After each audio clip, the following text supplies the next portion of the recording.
તો અમદાવાદમાં વાસણા બેરેજના 4 ગેટ ખોલવામાં આવ્યા છે। વાસણા બેરેજના ગેટ નંબર 25 થી 28 એમ 4 ગેટ ખોલવામાં આવ્યા છે। વાસણા બેરેજની જળ સપાટી 123 ફૂટ પર પહોંચી છે। સંત સરોવર તરફથી 740 ક્યુસેક પાણીની આવક, નદીમાં 2252 ક્યુસેક પાણી છોડવામાં આવ્યું છે। કેનાલમાં હાલ પાણી છોડવામાં નથી આવ્યું।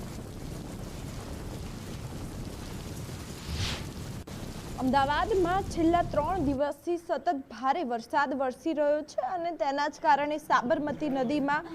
પાણી છોડવામાં આવ્યું છે। અમદાવાદમાં છેલ્લા કેટલાક દિવસોથી જે પ્રકારે વરસાદ વરસ્યો હતો અને ઉપરવાસમાંથી થઈ રહેલી જે પાણીની આવક છે તેને ધ્યાનમાં રાખીને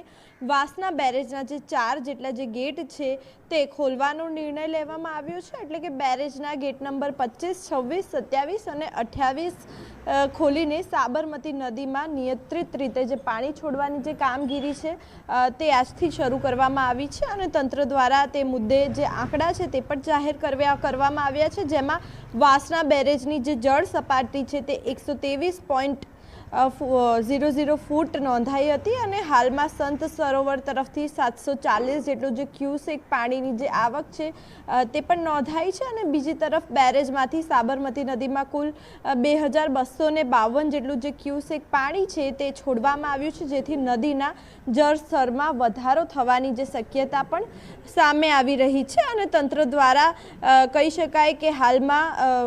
પાણીની આવક જે છે તે શરૂ થઈ ચૂકી છે અને કેનાલમાં પણ પાણી છોડવામાં આવ્યું નથી, પરંતુ સમગ્ર પાણીનો જે પ્રવાહ છે તે સાબરમતી નદી તરફ જ છોડવામાં આવ્યો છે, જેથી બેરેજની જે જળ સપાટી છે તે નિયંત્રણમાં રહી શકે અને વરસાદની સ્થિતિ અને ઉપરવાસમાંથી પાણીની આવક પર સતત નજર રાખવામાં આવી છે। જો આગામી કલાકોમાં પાણીની આવકમાં વધારો થશે તો જરૂરિયાત મુજબ વધુ ગેટ ખોલવા અથવા પાણી છોડવાના જે જથ્થા છે તેમાં પણ ફેરફાર કરવામાં આવી શકે છે, જેથી અમદાવાદના નદી કિનારા વિસ્તારમાં રહેતા લોકોએ પ્રશાસનની સૂચનાનું પાલન કરવા અને કોઈપણ અફવાઓથી દૂર રહી માત્ર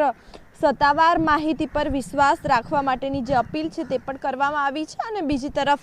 જે નદી કિનારે આસપાસ રહેતા તમામ જે લોકો છે તે લોકોને પણ અપીલ કરવામાં આવી છે કે કામ વગર અહીંયા ફોટોગ્રાફી કે સેલ્ફી માટે આવવું નહીં અને જે રીતે જળ સપાટી વધી રહી છે ત્યારે નદીના તટથી દૂર રહેવાની પણ લોકોને સલાહ આપવામાં આવી છે। કેમેરામેન અરવિંદ સાથે માનસી પટેલ, ગુજરાત ફર્સ્ટ, અમદાવાદ।